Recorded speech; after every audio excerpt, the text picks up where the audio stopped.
Sabe aquela sensação de que as nossas pegadas digitais estão literalmente por toda parte? Pensa só, um smartphone comum pode disparar dezenas de pings de dados por hora para os servidores. Mesmo bloqueado ali, paradinho no bolso, a cada segundo a gente deixa um rastro invisível por onde passa na rede. Mas afinal, quem está de fato protegendo todo esse ecossistema de informações? É exatamente essa caixa preta que a gente vai abrir hoje e olha, antes de mergulharmos fundo nos escudos legais que protegem quem navega na internet, já deixem aquela curtida e se inscrevam aqui no canal para não perderem nenhuma das nossas explicações visuais, tá bom? Vamos lá!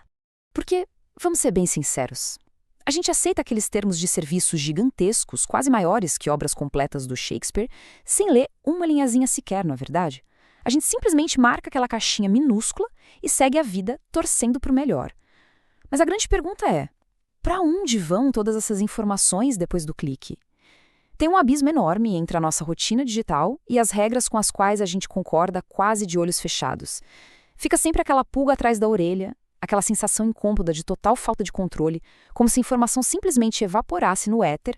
Bom, vamos direto ao ponto. Sabe aquela velha história de que a internet é uma terra sem lei, um verdadeiro faroeste digital onde tudo pode e ninguém paga a conta? Esqueçam isso. A verdade é que a legislação brasileira tem um dos arcabouços legais mais pioneiros no mundo justamente para resolver essa ansiedade generalizada com vazamento de dados e invasão de privacidade.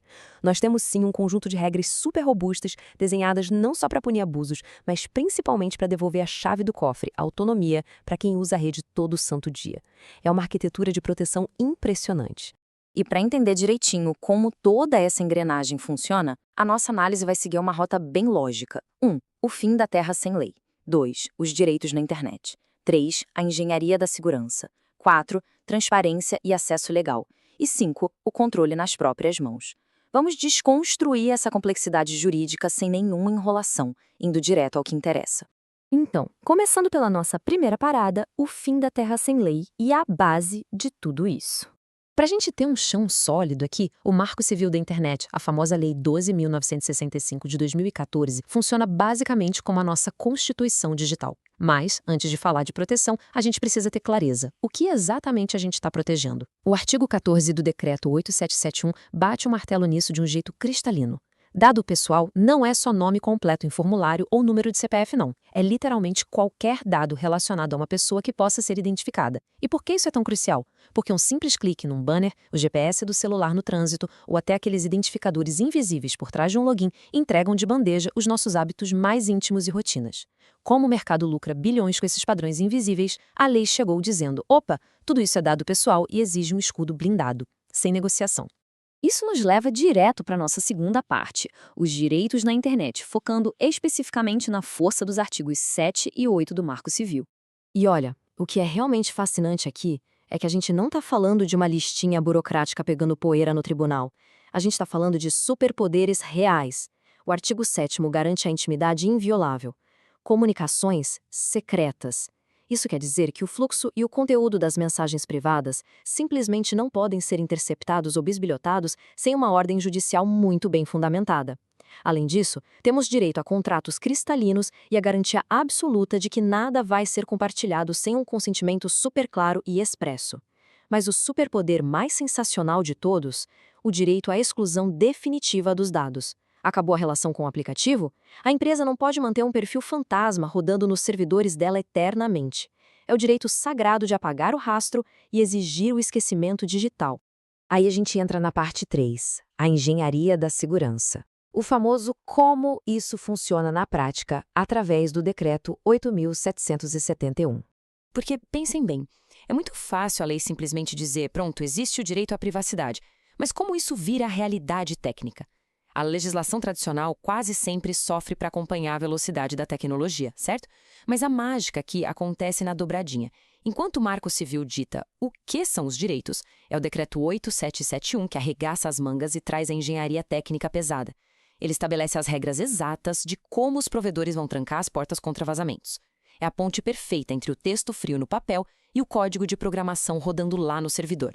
E como essas camadas de segurança se constroem? Pelo artigo 13 do decreto, as empresas são obrigadas a criar uma verdadeira fortaleza digital. Primeira camada, controle estrito de acesso. É matemática pura. Só a equipe estritamente essencial entra. Segunda, autenticação dupla. Vazou a senha sem querer? Que pena para o invasor! A porta do cofre continua trancada porque falta a segunda chave. Terceira camada, um inventário detalhadíssimo de acessos. Imagine isso como uma câmera de vigilância de altíssima definição que grava um log imutável de quem tentou acessar o quê, quando e por quanto tempo. E a quarta camada, que é fantástica, a inviolabilidade técnica, através de criptografia forte, transformando mensagens superlegíveis num emaranhado indecifrável de códigos. E a cereja do bolo não é só blindar a informação. O parágrafo 2º desse mesmo artigo 13 traz uma regra de ouro, a minimização. As plataformas não podem sair acumulando registros pela eternidade como se fossem colecionadores obsessivos de identidades digitais. É lei. Reteve o mínimo possível para fazer o serviço funcionar e cumpriu o objetivo ou prazo legal? Apaga, deleta de forma segura. Isso é um alívio gigante para o nosso dia a dia, porque impede que as gigantes da tecnologia montem perfis invisíveis sobre as nossas vidas ao longo de décadas. Afinal de contas, dado que não existe, é dado que não vaza. Simples assim. O que nos leva para a nossa quarta etapa: transparência e acesso legal. O que acontece quando o governo perde dados? É aqui que a gente vê o equilíbrio brilhante dos artigos 11 e 12 do decreto. Tem horas que as autoridades precisam investigar algo, certo? E autoridades com competência expressa podem sim pedir informações, mas com o pé no freio. Elas só podem solicitar dados cadastrais bem básicos: nome, endereço, estado civil, nada de ler o conteúdo das suas mensagens. E não é festa, não. A solicitação precisa especificar indivíduos. Não rola fazer aquela pescaria genérica, jogar a rede na base de dados para ver se acham algo aleatório. Tem que ser uma operação cirúrgica. E a transparência exigida da administração pública é altíssima. Os órgãos precisam publicar anualmente em seus sites relatórios estatísticos mostrando com clareza quantos pedidos foram feitos e quais empresas foram acionadas. Tudo à luz do dia. Chegando na reta final, a nossa seção 5, o controle nas próprias mãos, para fortalecer a vida digital na prática. A grande sacada do artigo 16 do decreto é justamente colocar o poder de volta para quem está usando a plataforma. A gente não precisa só cruzar os dedos e rezar para a empresa estar usando a criptografia que mencionamos agora há pouco. O decreto simplesmente obriga que os padrões de segurança sejam públicos, didáticos e muito acessíveis. Sabe aquela página de termos e privacidade que quase ninguém lê? Nós temos todo o direito de ir lá e checar ativamente. Qual é o protocolo de criptografia? Qual o prazo de retenção deles? Quem audita? É direito garantido investigar e cobrar essa transparência se eles tentarem esconder o jogo. Isso tudo amarra brilhantemente com o coração do Marco Civil, no artigo 8. A garantia da privacidade e da liberdade de expressão é condição inegociável para o exercício da internet.